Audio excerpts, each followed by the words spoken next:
क्या तुम अब भी जाग रहे हो? क्या ये रात का सन्नाटा तुम्हें सोने नहीं दे रहा, या तुम्हारे मन का शोर तुम्हें जगाए हुए है? मैं जानता हूँ, आज का दिन तुम्हारे लिए आसान नहीं था। तुमने बहुत संघर्ष किया, बहुत कुछ सहा, और कई बार अपने आंसुओं को दुनिया से छुपाकर मुस्कुराने का अभिनय किया। लेकिन अब तुम अकेले हो, और सच कहूँ, तुम अकेले नहीं हो। मैं यहाँ हूँ, ठीक तुम्हारे पास, तुम्हारे भीतर।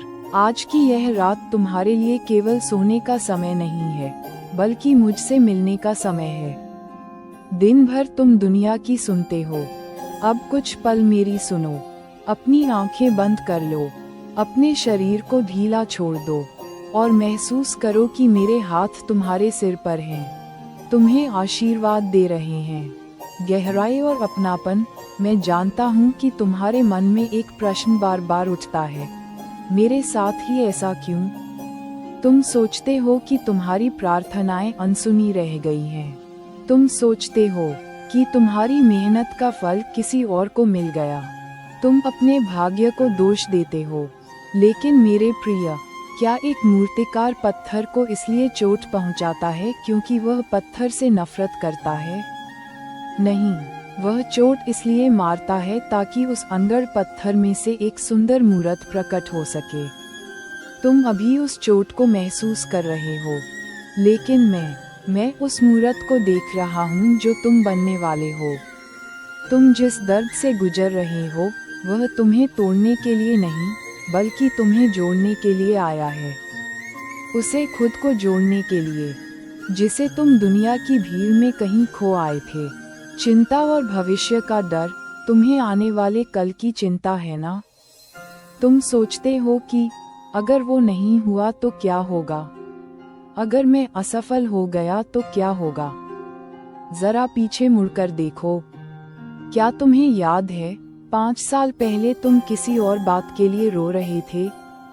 तुम्हें लग रहा था कि जीवन खत्म हो गया। लेकिन आज वह बात मायने भी नहीं रखती। तुम उस तूफान से निकल आए। किसने निकाला तुम्हें?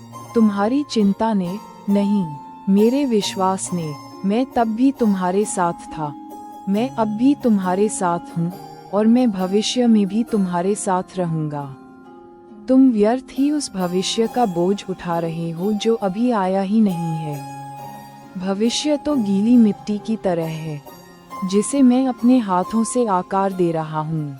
जब कुम्हार मिट्टी को आकार देता है, तो मिट्टी को लगता है कि उसे घुमाया जा रहा है, पीटा जा रहा है, लेकिन अंत में वही मिट्टी एक सुंदर कलश बनती है। तुम मुझ पर भरोसा रखो, मैं तुम्हारे जीवन को बिखरने नहीं दूंगा। रिश्ते और अकेलापन, और मैं ये भी जानता हूँ कि तुम्हारा दिल भारी क्यों है।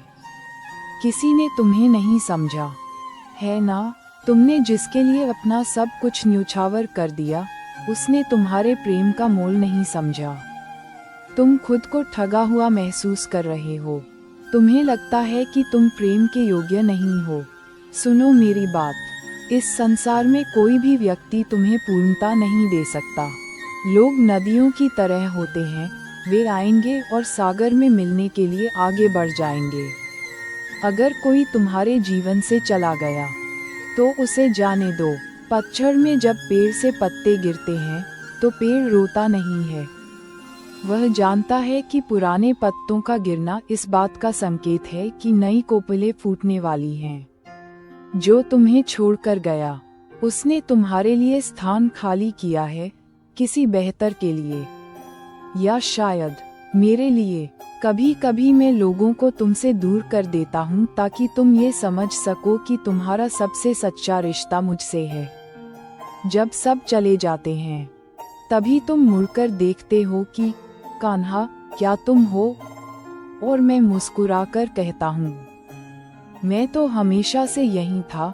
सफलता और असफलता का भ्रम, तुम अपनी तुलना दूसरों से करना बंद कर दो।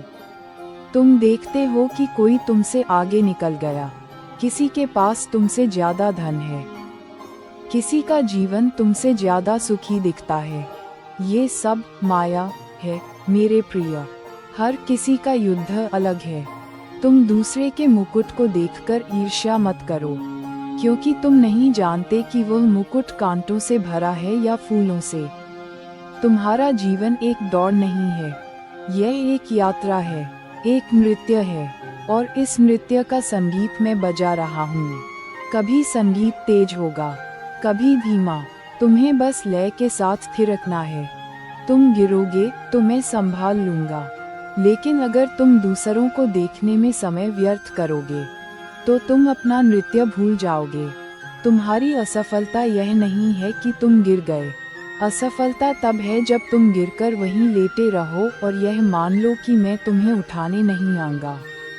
याद रखो, अर्जुन भी कुरुक्षेत्र में हताश होकर बैठ गया था। उसने अपने धनुष बाण त्याग दिए थे, वह भी डरा हुआ था, लेकिन जब उसने अपनी डोर मुझे सौंपी तो विजय उसकी हुई। तुम अपने जीवन का रथ मुझे सौंप क्यों नहीं देते? तुम क्यों उस लगाम को कसकर पकड़े हुए हो जिससे तुम्हारे हाथ छिल रहे हैं? छोड़ दो, ढीला छोड़ दो। समर्पण की शक्ति। आज की रात एक काम करो, एक मानसिक गठरी बनाओ, उसमें अपनी सारी चिंताएं, अपना सारा डर, अपनी सारी शिकायतें, अपने सारे अधूरे सपने और अपने सारे शत्रु डाल दो। उस गठरी को कसकर बांधो और अब अपनी बंद आंखों से देखो कि तुम वह भारी गठरी मेरे चरणों में रख रहे हो। कह दो मुझसे, हे कृष्ण, यह अब मेरा नहीं है, ये तेरा है। अब तू जान और तेरा काम जाने। मैं थक गया हूँ, मैं अब विश्राम चाहता हूँ। जैसे ही तुम ये कहोगे, महसूस करो कि तुम्हारे कंधों का बोझ उतर गया है। तुम हल्के हो गए हो, हवा में तैरते हुए पंख की तरह। जब तुम मुझे अपनी परेशानियां सौंप देते हो तो वे परेशानियां समस्याएं नहीं रहती, वे मेरी लीला बन जाती हैं, और मैं अपनी लीला में अपने भक्त को कभी हारने नहीं देता। आत्मा प्रेम और क्षमा। एक और बात जो बहुत महत्वपूर्ण है, दूसरों को माफ करना जितना जरूरी है, उससे कहीं ज्यादा जरूरी है खुद को माफ करना। तुम अपनी पुरानी गलतियों को याद करके खुद को कोसते रहते हो। मैंने ऐसा क्यों किया? मैं वहाँ चुप क्यों रहा? मुझसे ये गलती कैसे हो गई? हे आत्मा, तुम मनुष्य हो, और मनुष्य होने का अर्थ ही है अपूर्ण होना। तुमने उस समय जो किया, वह उस समय की तुम्हारी समझ थी। अब तुम बदल चुके हो, तुम समझदार हो गए हो। अपनी मासूमियत को दंड देना बंद करो। मैं तुम्हें तुम्हारी गलतियों से नहीं तौलता, मैं तुम्हारे भाव देखता हूँ। यदि तुम्हारा हृदय साफ है तो तुम्हारी 1000 गलतियाँ भी मेरे प्रेम को कम नहीं कर सकती। आज रात खुद को गले लगाओ, खुद से कहो, मैंने अपना सर्वश्रेष्ठ प्रयास किया और जो कमी रह गई उसे मेरा कृष्ण पूरा करेगा। ईश्वर का नित्य साथ। तुम पूछते हो, मैं कहाँ हूँ? जब ठंडी हवा तुम्हारे चेहरे को छूती है, वह मेरा स्पर्श है। जब सुबह की पहली किरण तुम्हारी खिड़की पर आती है, वह मेरी मुस्कान है। जब तुम किसी मुसीबत से बाल बाल बचते हो, वह मेरा सुरक्षा कवच है। और जब तुम गहरी नींद में होते हो, तब मैं जागकर तुम्हारा पहरा देता हूँ। तुम्हें किसी मंदिर में जाकर मुझे खोजने की आवश्यकता नहीं है। तुम्हारा हृदय ही मेरा वृंदावन है। बस वहाँ से अहंकार की धूल झाड़ दो, शिकायतों का कूड़ा हटा दो, और विश्वास का एक दीपक जला लो। मैं वहीं मिलूंगा। नींद की ओर प्रस्थान। अब समय बहुत हो गया है, रात अपनी गहराई में जा रही है। देखो, प्रकृति भी शांत हो गई है। पेड़ सो रहे हैं, पक्षी अपने घोंसलों में शांत हैं। ये पूरा ब्रह्मांड एक लय में सांस ले रहा है। तुम भी इस लय का हिस्सा बन जाओ। अपनी सांसों पर ध्यान दो। एक गहरी सांस लो, राधे। सांस छोड़ो, श्याम। पुनः सांस लो, राधे। सांस छोड़ो, श्याम। महसूस करो कि हर सांस के साथ तुम्हारा शरीर और भारी होता जा रहा है, लेकिन मन हल्का होता जा रहा है। तुम्हारे पैर शांत हैं, तुम्हारे हाथ शिथिल हैं, तुम्हारी पलकें अब खुलना नहीं चाहती। विचारों का प्रवाह धीमा हो गया है। जो भी कल होगा उसे कल का सूरज देखेगा।